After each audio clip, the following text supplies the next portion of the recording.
arise to be able to just have a dialogue. But let me start it this way. My brother and I did not always agree on things.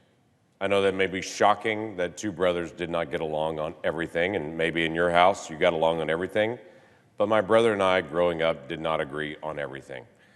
In fact, growing up, I distinctly remember the day that we reached epic levels and we actually got masking tape out in our room and put a line down the floor in our room that ran from one wall across the other wall. We had an old school stereo record player in our room.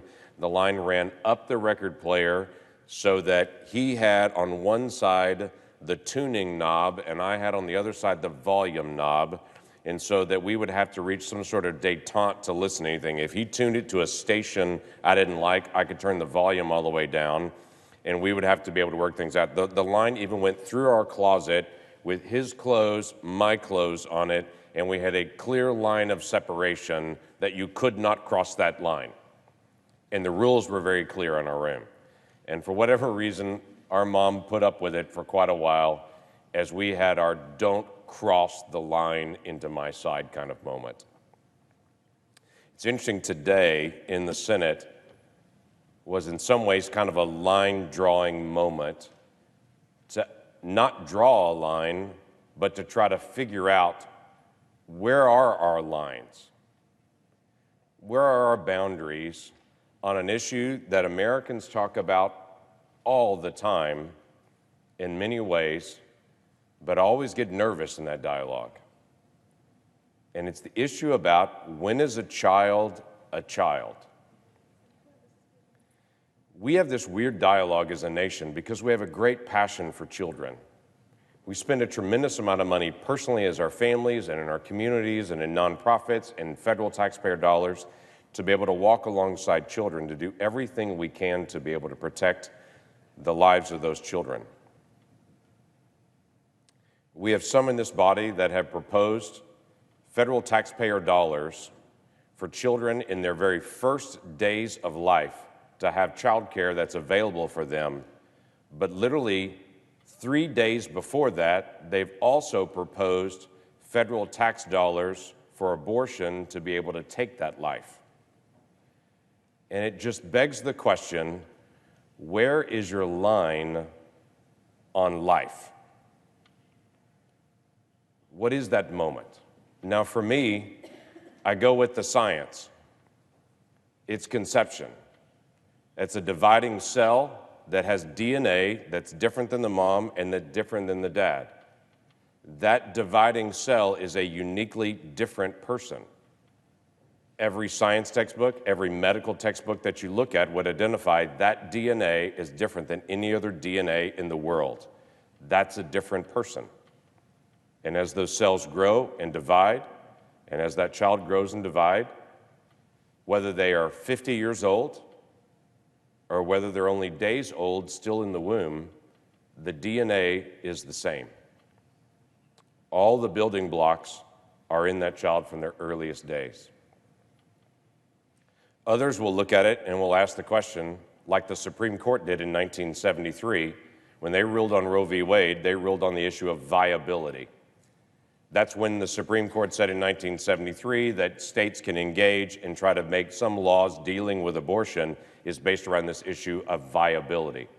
Now, viability in 1973 is very different than it is now.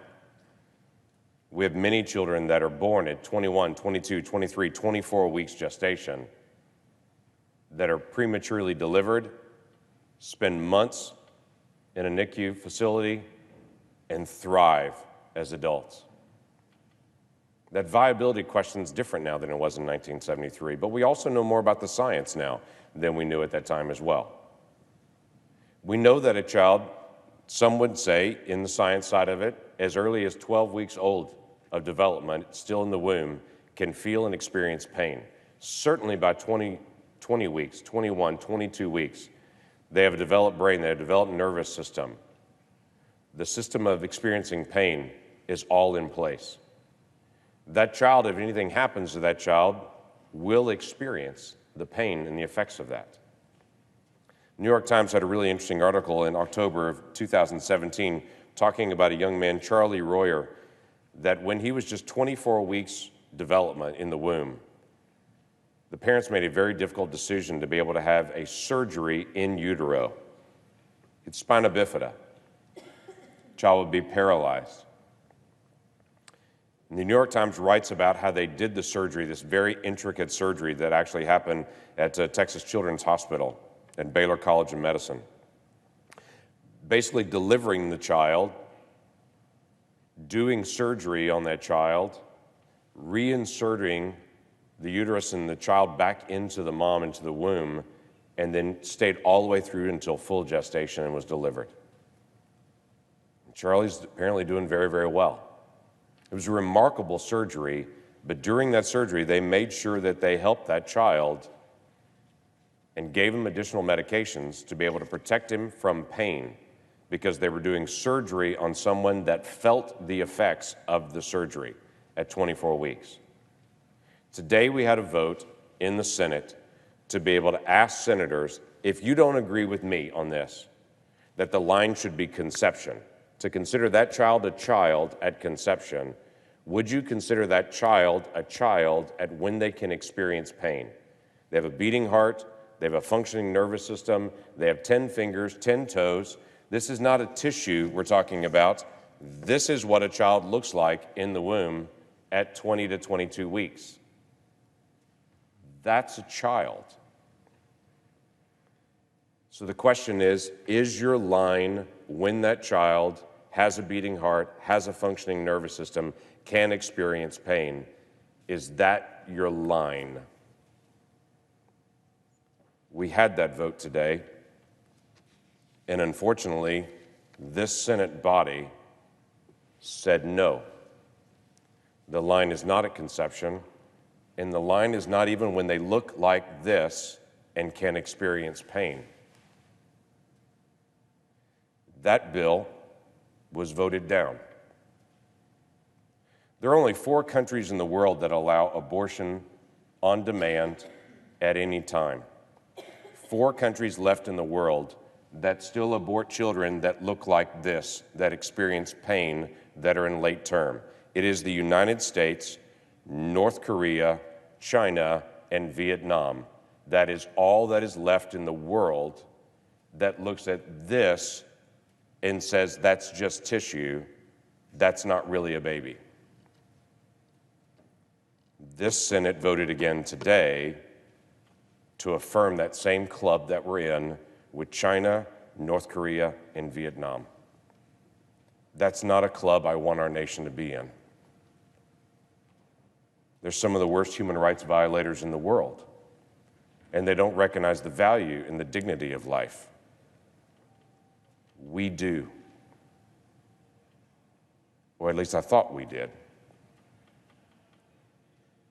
But that's not where our line is, apparently. So today we took another vote in the Senate, and it was a very clear line as well, to say, okay, if your line is not at conception, and if it's not when the child can experience pain, and it's not a late-term abortion when the child is actually viable, maybe your line is actually when they're delivered, when they're fully out of the womb. So we took a vote on a bill called the Born Alive Abortion Survivors Protection Act. It's a very straightforward bill. It's not about abortion at all. It is about a child that's fully delivered. Because in medical practice, there are times when there's a late-term abortion that in the procedure itself, to actually conduct the abortion, instead of the child being aborted and killed in the womb, it is a spontaneous birth that actually occurs. And the child is actually fully delivered. Now, the intent was to destroy the child in the womb, but that's not what happened. What happened instead, in a small percentage of abortions, is that child is actually delivered. Now the question is, the child's no longer in the womb. The child is literally fully delivered and is crying on the table in front of you. What do you do? And so we ask the question of this body, where is your line? Is your line at delivery? Even if the intent was originally abortion, that didn't occur is your line at delivery. Unfortunately, this body voted no. We could not get 60 senators of 100 to say, even if a child is fully delivered outside the womb, crying on the table, that's a child. That is a frightening statement about where we are in our culture. Now, I've had all kinds of folks say, well, this is not about infanticide. Infanticide's already illegal. I was like, yes, that's true. In 2002, there was unanimous support in this body in the Senate to be able to pass a bill saying that if this child is delivered, that would be infanticide. The problem was it left no consequences at all and allows what still happens today, that is a child that's fully delivered, there are no consequences for allowing them to die on the table. Kermit Gosnell a couple of years ago was fully delivering children in his abortion clinic. He would fully deliver them, and then he would take scissors, flip the child over, and snip their spinal cord to kill them. He is in prison right now for carrying out that act, because that was considered infanticide.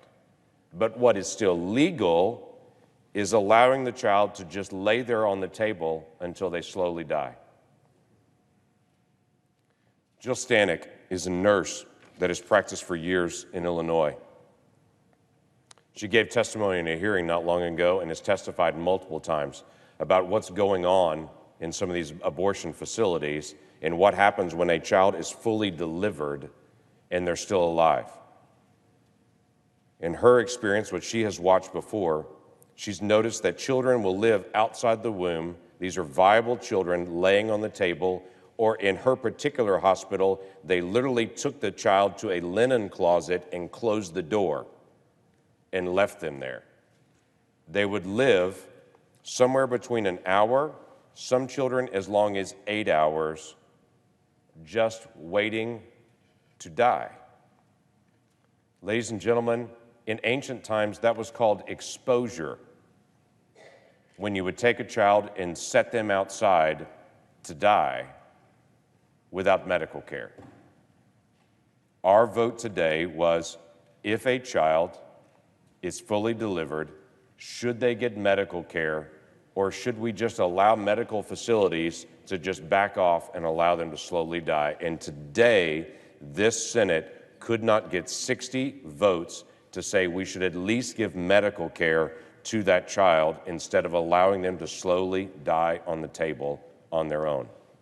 A child literally crying, kicking their feet,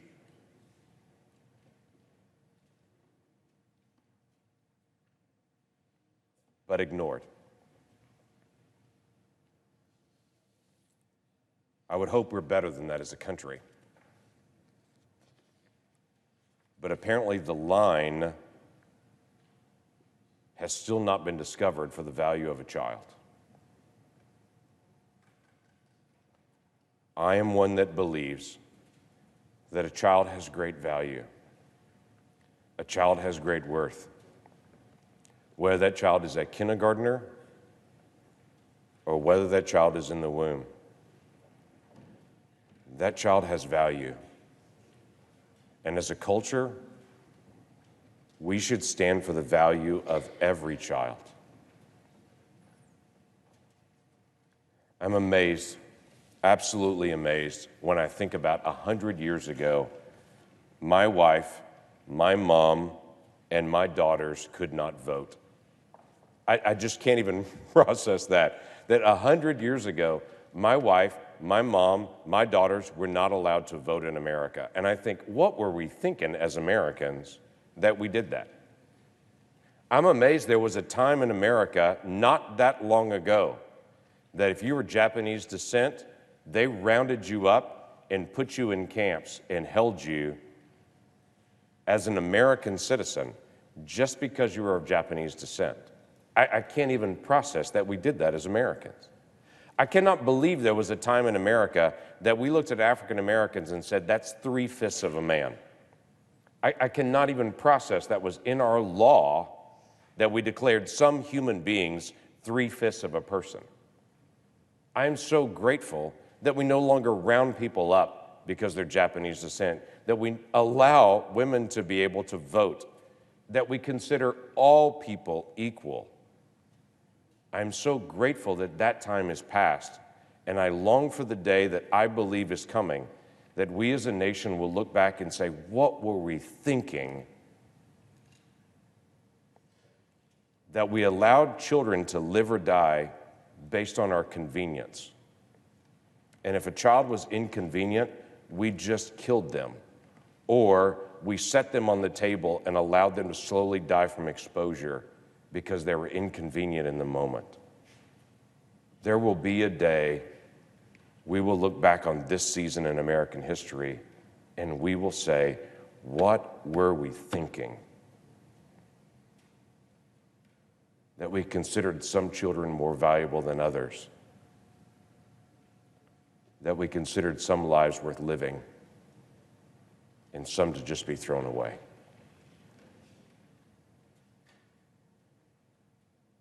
What's your line? When is a life worth protecting? When is life, liberty, and the pursuit of happiness actually apply to you in America? I wish it was conception, or at least when they can experience pain, or at least when they were fully born. But this body has not yet found the moment when we can agree that life is valuable. And I long for the day when we do. With that, I yield the floor.